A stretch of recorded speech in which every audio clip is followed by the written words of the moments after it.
Eden Zero has just been on an onslaught of epicness, and that is due to the excellence that has been these chapters. With each new one, the hype just keeps getting multiplied and multiplied. We're at Kaioken times 20 at this point. And that is especially thanks to this most recent chapter. So let's just get right into it and let me explain to you why it is so epic. And starting off, bro, the thing that is great about this chapter is that we get right into the action. Madame KURENAI wastes no time. She immediately brings out her punishers, and she drops a sick line when they start to surround Shiki. She says, "Render divine judgment on this villain. Dye him crimson." However, it don't matter how heat the line is, it's not gonna stop Shiki in his tracks, because he hit that Magimech attack, gravity wave, and all the punishers just started being dragged towards Shiki. Then he hit that open season, bro. It was just bop, bop, bop, bop, bop, bop, knocking out every single one of them, dog.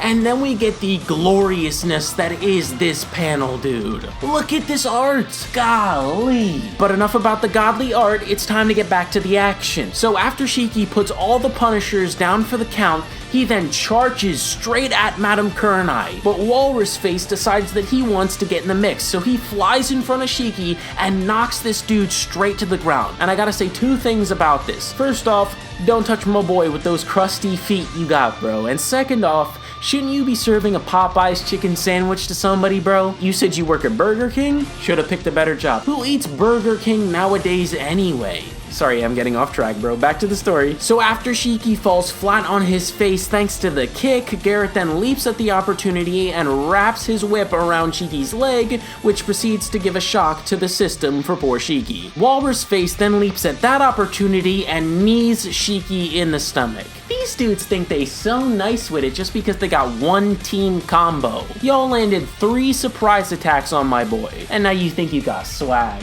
Ridiculous. But it's all good though, because Shiki leaps over top of Walrus Face and gravity pushes him straight into Garrett and they tumble, and that is basically the end of their participation in this chapter. But what happens next is pretty surprising to me. So Shiki rushes straight at Madame KURENAI again, and he goes in for a punch, but Madame KURENAI blocks it, which is surprising considering how strong Shiki actually is even without his ether gear. So that must mean that Madame KURENAI, either it's the gloves that are doing all the work, or she's got some serious power. Maybe we'll find out more about her mysterious strength in the next chapter, or maybe we won't. I don't know, we'll have to wait and see. But anyways, the chapter then cuts to all the sub-criminals and they're yelling at the spinning dude. They're like, "Why did you let Shiki go to Madame KURENAI? It's a death sentence. He doesn't stand a chance alone." And the spinning dude's like, listen, I know you're upset, but I use ether gear. And I was able to tell that dude Shiki's ether gear is really, really powerful.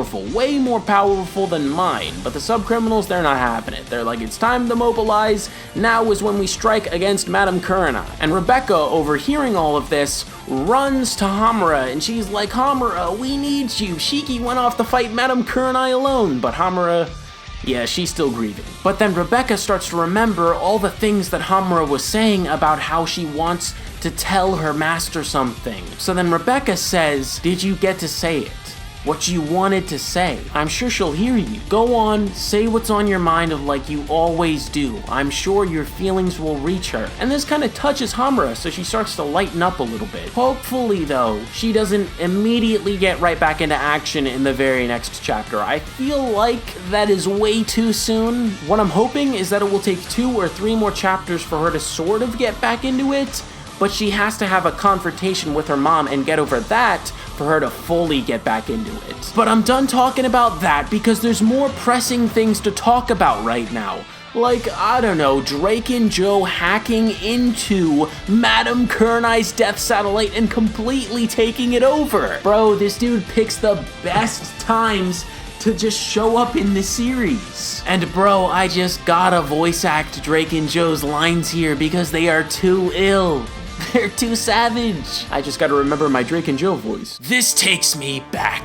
Remember when you came crying to me, begging me for money?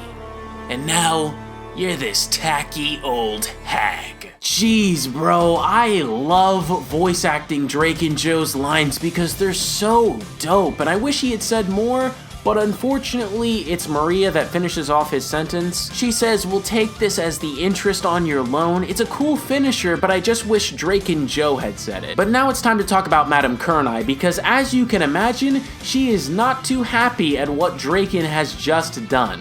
She says, "Draken, I see you won a war." And then she gives the command to unleash the KURENAI Dragoon, which from the silhouette that we get to see, I'm guessing it's some sort of giant robot. And she says that she's going to unleash it on the Labor District and Draken too. Bro, these chapters are so lit, bro. They are so lit, so hyped, so heat, so amazing, so incredible. If you're not reading Eden Zero right now, you're doing yourself a disservice, because this series is on a roll, bro. We got all these things building up, and the payoff, it's gonna be fantastic. Anyways, thank you all very much for watching this video, and I hope that you all enjoyed. If you did, make sure to like, comment, and subscribe, and I will see you all in the next one. Peace out, everybody.